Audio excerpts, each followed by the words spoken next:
I had two different clients this week where we got into discussion about the reprimanding or disciplining of their children.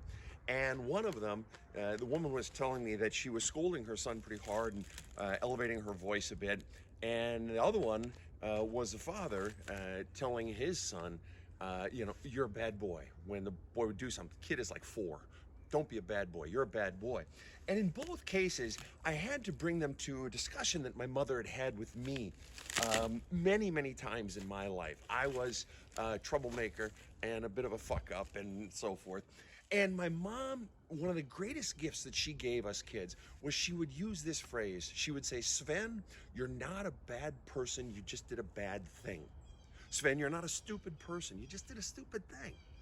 And what that does versus telling a child you're bad, or versus just escalating or just criticizing or just yelling at the kid, whether you're raising your voice or yelling at without raising your voice, the difference is when you say to the child, you're not a bad person, you just did a bad thing, you are divorcing the person's identity from their actions.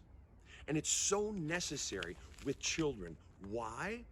Because otherwise the child's brain, really quite logically, will take that, I did a bad thing, I must be a bad person. They'll make that leap, and that will become the message that gets printed, gets written in, pressed into the wet cement of their soul, and that will become one of their core beliefs. You hear me talking about going back and rooting out and smashing the BS beliefs you've been taught about yourself. Well, that's how it happens, that the messages a child hears and interprets, perhaps differently from the parent, what the parent meant it, or perhaps as a logical extension of what the parent intended, that becomes the virus infecting that child's operating system for the rest of their life. So if I can give you one parenting tip today, it's to begin to divorce the child's action from their behavior. And then I have people who say, well, Sven, yeah, but then they'll grow up thinking they're not responsible for their actions.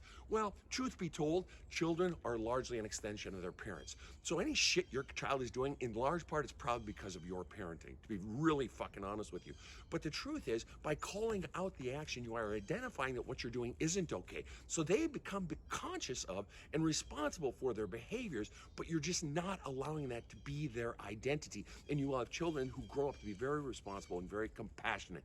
So when do you stop tracing the action to the child's identity and to begin to encourage the identity as a positive entity, yet demanding better on the behavior side?